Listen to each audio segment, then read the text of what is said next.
So it's almost 4:30, so I don't want to be late. I just don't know. This is the typical size, or you have more than this? So should we wait? What's the typical attendance in this learning series? No idea. Is the first time? Okay. Anyway, we can start because 4:30. So, and I probably have more slides than I can cover today, but it's okay. Don't worry about it. So my name is Muhsin Menekse. I'm an assistant professor in the School of Engineering Education. I also have an appointment with the Department of Curriculum and Instruction.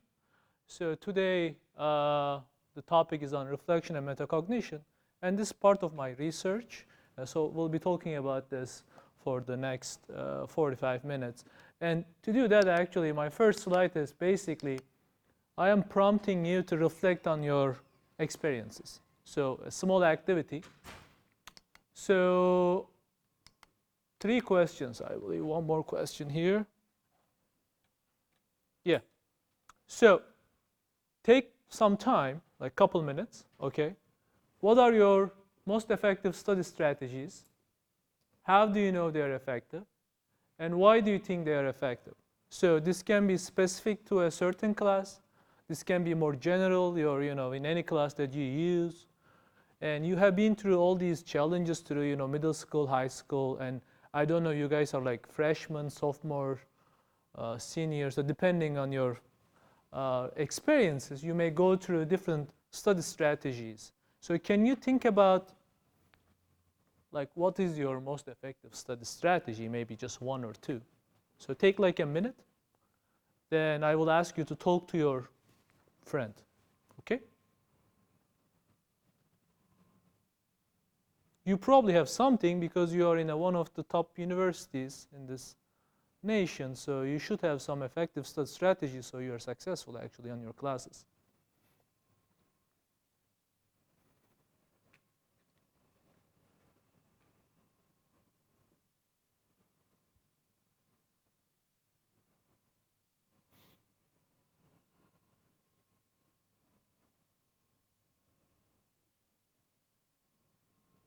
And once you are ready, you can start talking to the person next to you. So I can see 2 of you. So just find someone.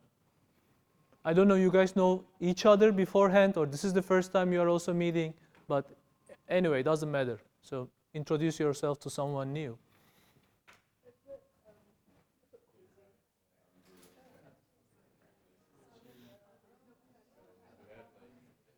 I don't know the number of people.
Okay, so because we have limited time, sorry about that, I have to interrupt, but can we hear a couple examples? Like, what are the effective strategies that you or your partner expressed?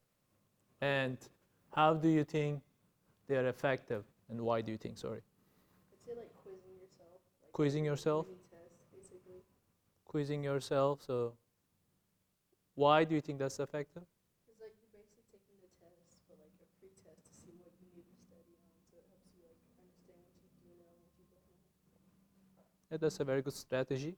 If we can manage time properly, if we can find time to take a test before the actual exam, that's perfect. What else? What other strategies you guys use? I think depends on the subject. Okay, so Studying math or anything else, for me it works exercising, like lots of exercises. But if I'm studying humanities or something related to, I prefer just reading and taking notes. okay. What else?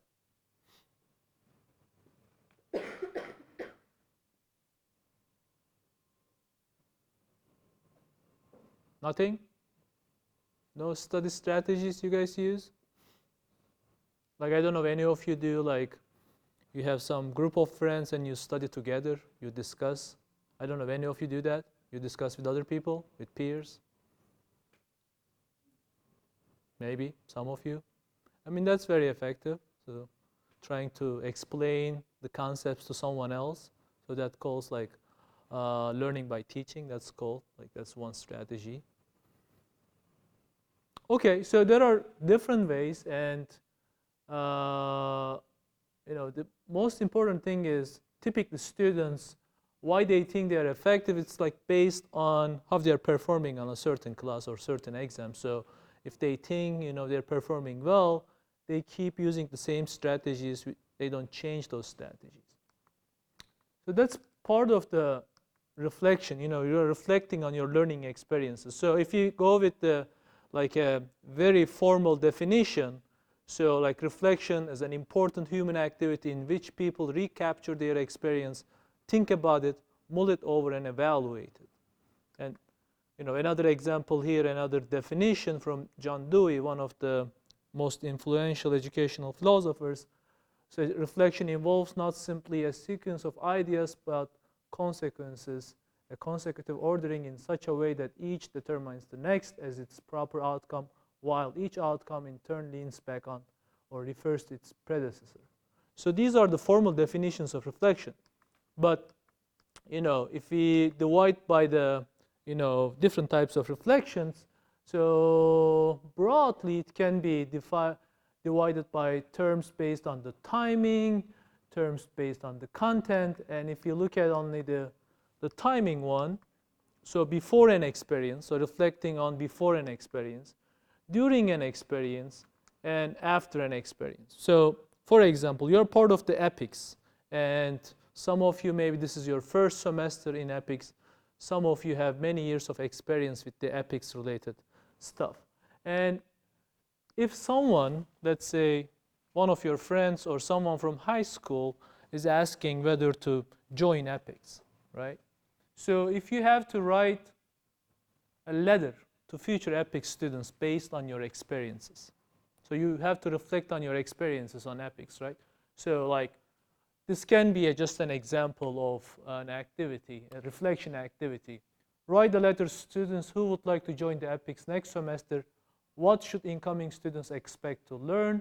What will they find out most challenging? What advice should they follow? So this is another way for you to think about your experiences, your prior experiences.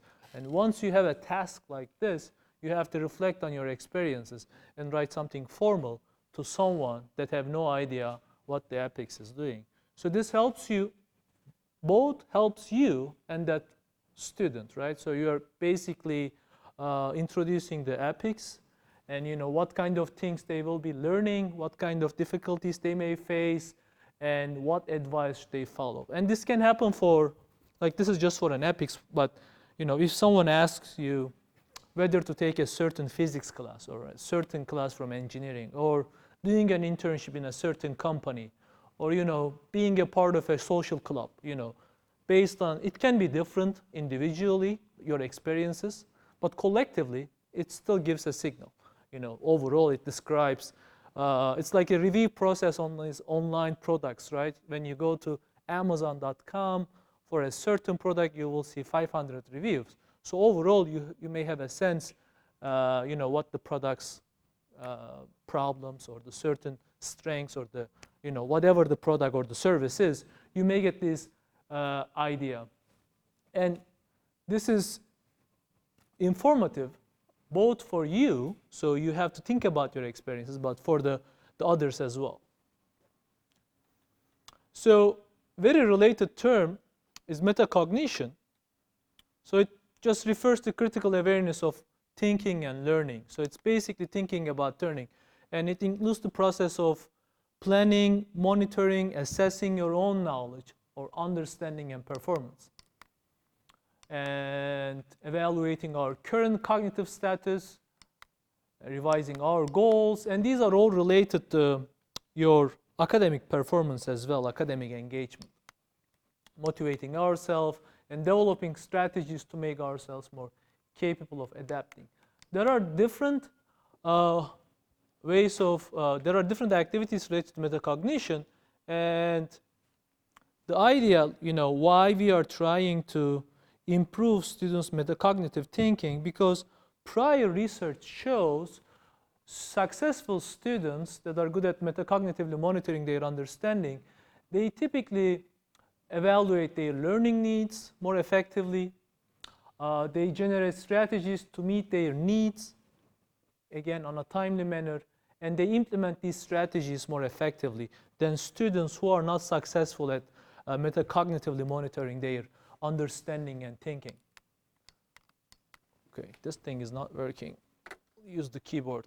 Okay, so I have some copies I would like to share. There's something called this Metacognitive Awareness Inventory. So if you can just take one and give to your friends.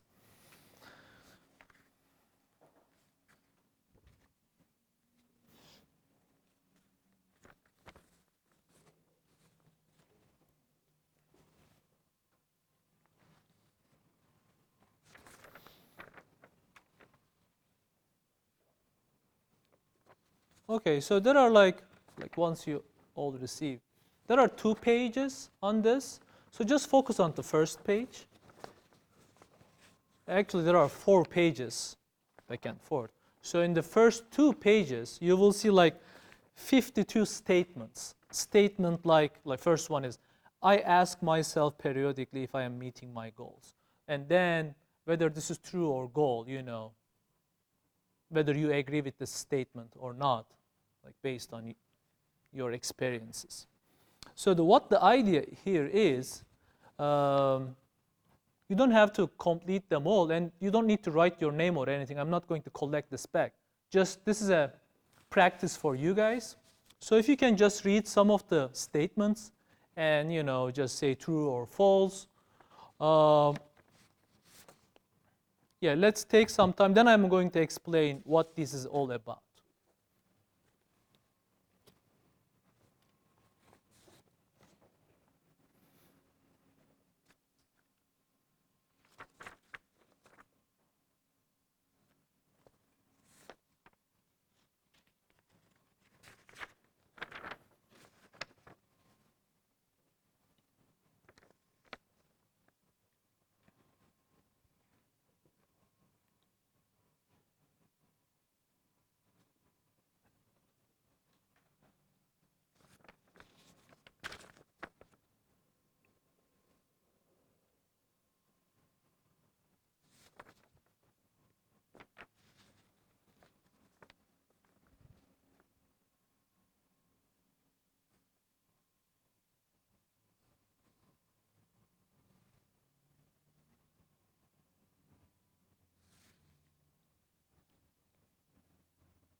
All right.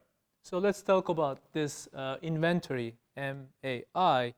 So this is, as you can see, like there are 52 statements. And I also put the second page. The second page is referring to scoring guide. And in the scoring guide, you will see the first part is saying knowledge about cognition with 3 categories: declarative knowledge, procedural knowledge, and conditional knowledge. Then the last page is saying something like regulation of cognition with 5 categories: planning, information management strategies, comprehension monitoring, debugging strategies, and evaluation. So for example, let's look at the planning on the last page. It's saying the items 4, 6, 8, 22, 23, 42, and 45 are related to this planning category. Like when we look at the item 4, let's say, I pace myself while learning in order to have enough time. So students who are doing this, let's say students who are saying this true, or for the other items, they are saying, I typically do that, they have a high score on planning. So this is, again, there is no grading or anything here. This is just an awareness. So for you, you can assess, your strengths or your weaknesses. So you can, improve. For example, the main idea here is students who are regulating their cognition effectively, which means based on the survey or the inventory, having high scores on these statements, are typically performing well on their academic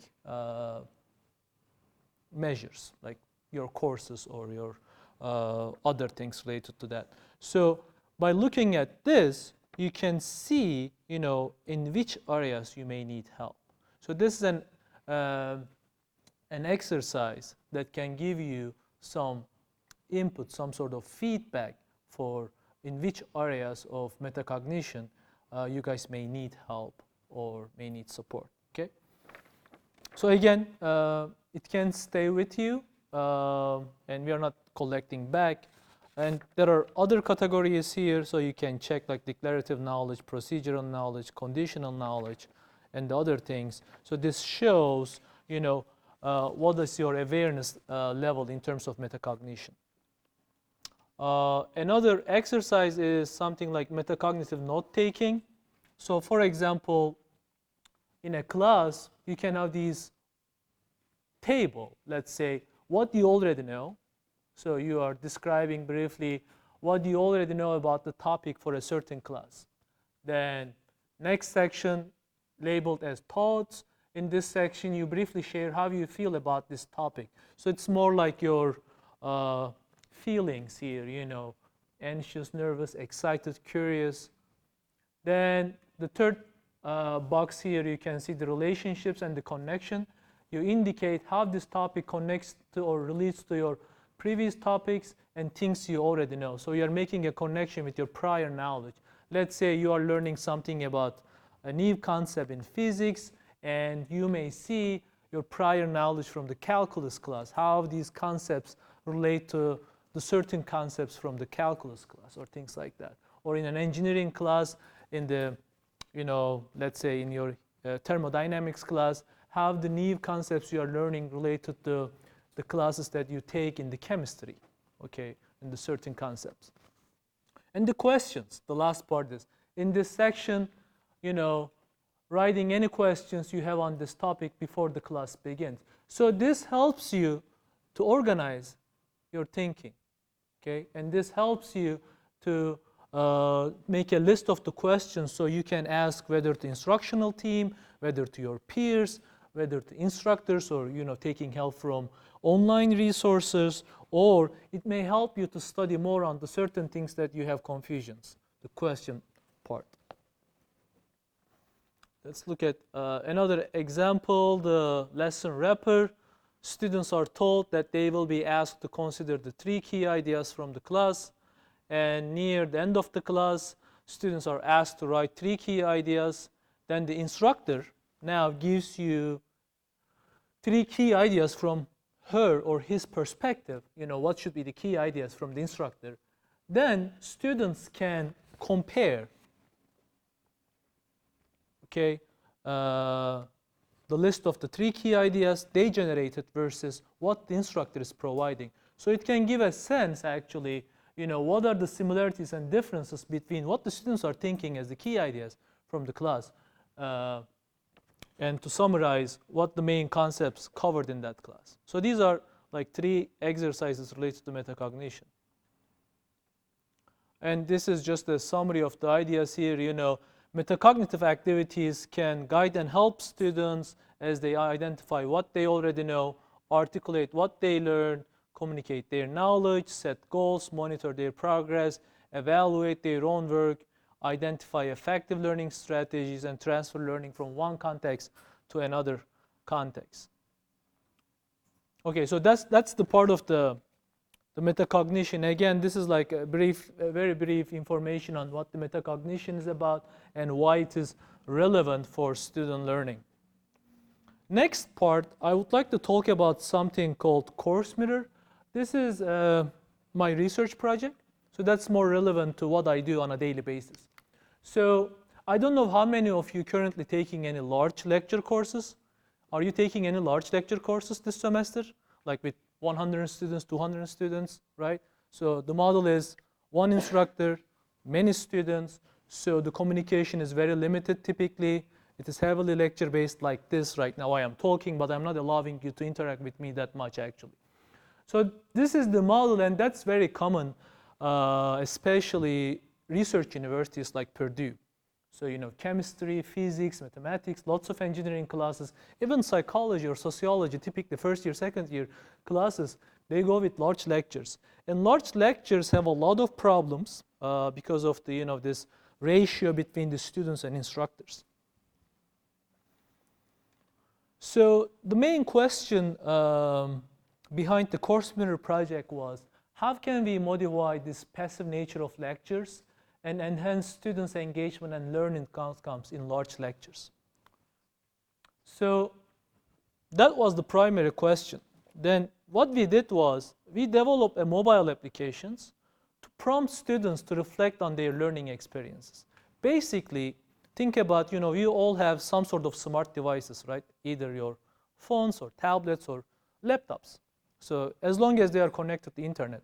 It's basically simply asking questions at the end of the class. The questions can be different, but the most common questions we ask, like, tell us what you found most confusing, okay? So we are expecting from each student writing maybe a couple keywords or a sentence, or some students writing very detailed responses, telling in a very detailed way in a paragraph. But the expectation is really like a text message, okay? Like in 1 or 2 minutes, you can write something. And we are doing this after each class. So think about, you are taking a class for 16 weeks. So if there is like a class per week, we are expecting like 16 reflections from each student.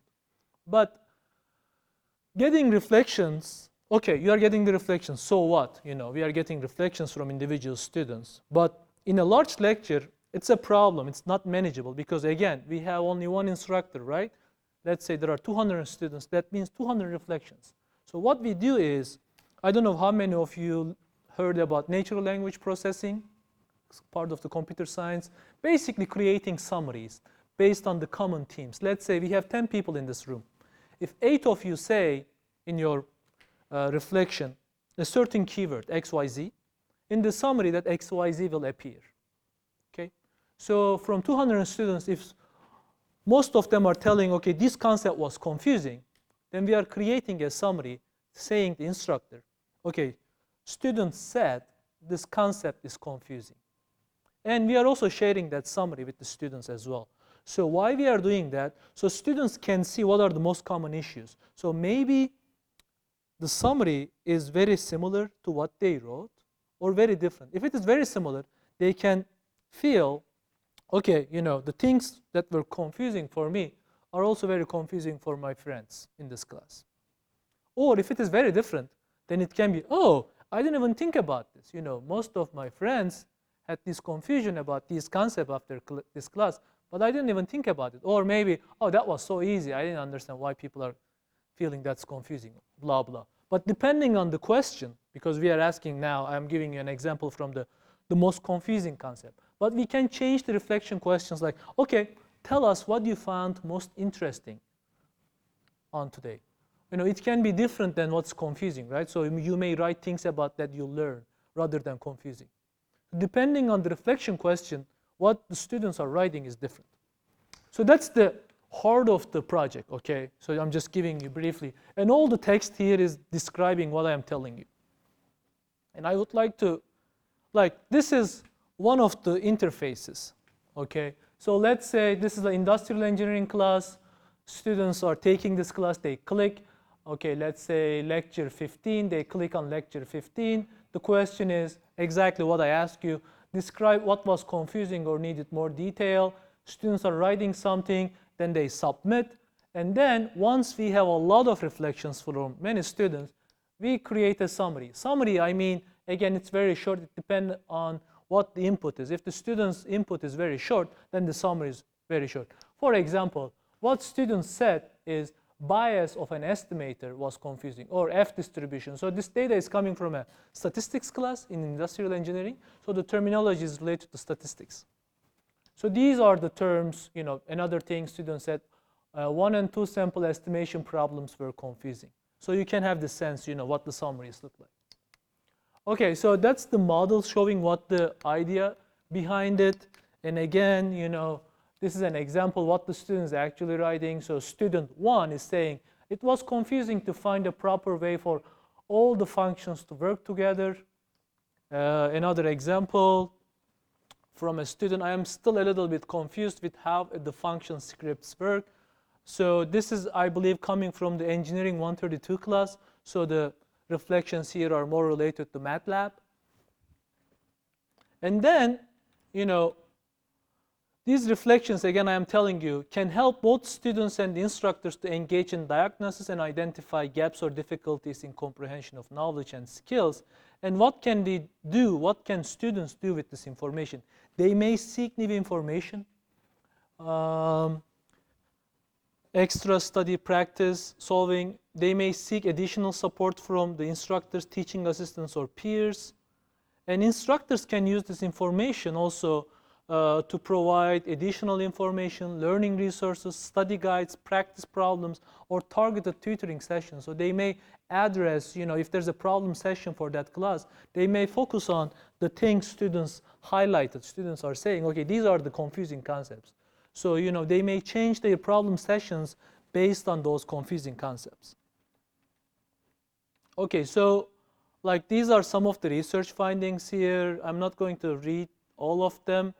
So just a couple of examples. We found the reflection quality, the number 6, improved over time. What this means is actually how specific the reflections over time, they became more specific over time. So the first time students were writing, they were short, but over time students start writing things in very detailed way. Or another finding we had is students were willing to submit reflections in a timely manner.